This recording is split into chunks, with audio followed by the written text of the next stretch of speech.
All right. I think I'm going to start this homily the way all great homilies begin, by complaining about the internet. Maybe not every great homily. Okay. But before I get into any of that, I want to make it clear that we are going to return back to the gospel before long, because it's all about that phrase we heard Jesus speak at the end of the reading. Today salvation has come to this house, for the Son of Man has come to seek and to save what was lost.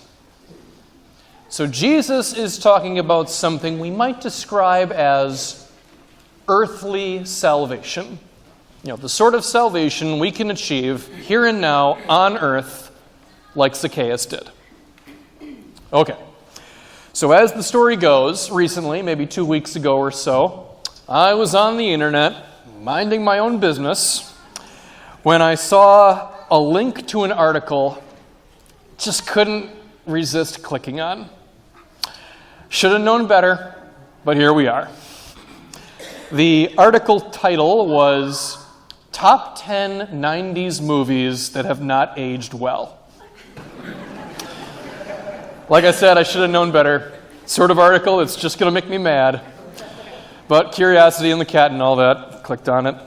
And right away, just not impressed. It was very immature writing. It was blogging, really.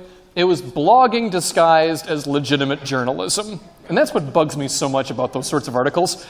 They're real journalism, the way that I'm an internet sensation. Yeah, right. So, the guy didn't actually offend me or anything until the fourth movie, so I guess number 7 on the list. It was Forrest Gump. Hogwash. No way. Well, he basically made the argument that Forrest Gump has not aged well as a movie for 2 reasons, and the first reason is actually not so bad. He explained that the success of the movie was partially due to the fact that it appealed so well to baby boomers. Because Forrest Gump lives through, the most iconic moments of American history, and baby boomers lived through, those years. It makes sense that now, 20 years or so later, younger viewers don't find the movie as powerful as its originally intended audience. Fine, I get that. The problem is he goes on to say that after the nostalgia wears off, it's not a good story. Because Forrest Gump is not in control of his destiny. He merely does what he's told, and he blunders his way into fame and fortune, where characters who go their own way, like Jenny and Lieutenant Dan, suffer for it. And that's where I was just, no, done. No way. 100% inaccurate. Forrest Gump does not just do what he's told. Okay? His undying love for Jenny is exactly what motivates him to do a lot of the things in the movie. And when he's told to just move on and forget about her, he refuses to do that. In just the same way, he does not do what he's told when he turns around, goes back, and saves as many of his squad mates as possible when they come under attack in Vietnam. And that, brothers and sisters, brings me to the character I really want to talk about today, Lieutenant Dan. There's a character that does what he's told. For his entire life, he does exactly what is expected of him, up to and including giving his life for his country. And that's true right up until the point where Forrest Gump saves him. Sorry, I'm skipping ahead of the story there. Right up until Forrest Gump saves him. And from that point on, he's lost. He has absolutely no idea what his life is supposed to be about, besides dying an honorable death. And yeah, he suffers for it, but he suffers for that lack of direction. But of course, you know how the story ends. He does eventually make his peace with God and with himself, that day in the water, after the storm. And the Lieutenant Dan we see at the end of the movie is a completely different person from the beginning of the movie. Lieutenant Dan achieves earthly salvation. Okay? And his relationship with God is really the cornerstone to make that happen.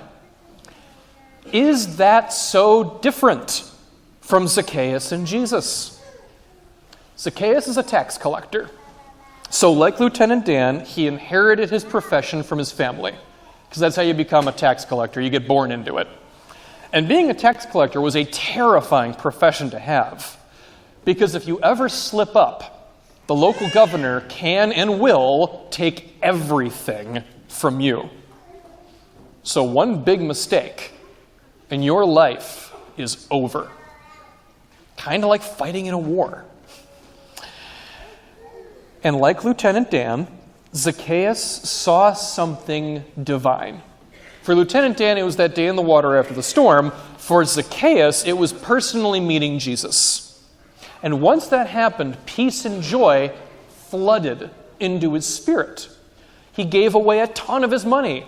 He did penance for his old sins, and he lived the second half of his life in a much different way than the first. And that is earthly salvation in a nutshell. It's what happens when you conquer your sins, your greatest sins, your cowardice, your anger, or your hopelessness. Because all of those things are chains around your heart. And you will never truly live as long as they rule you.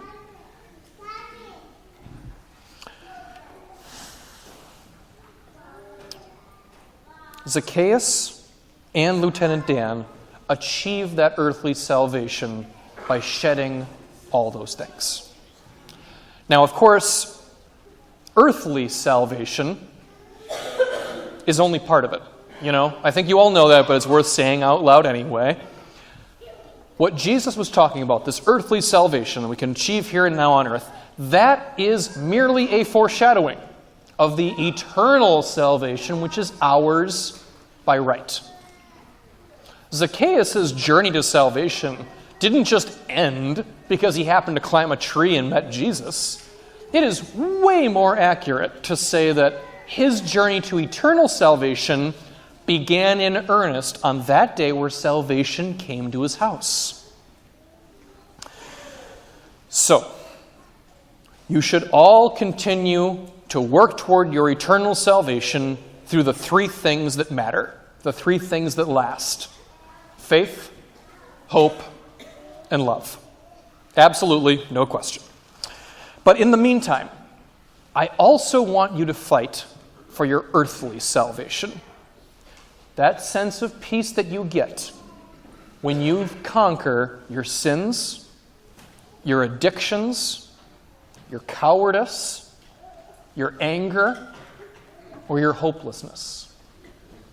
And although everybody here has an obstacle that's a little bit different than everybody else, know that we are all on the same road to eternal salvation, side by side.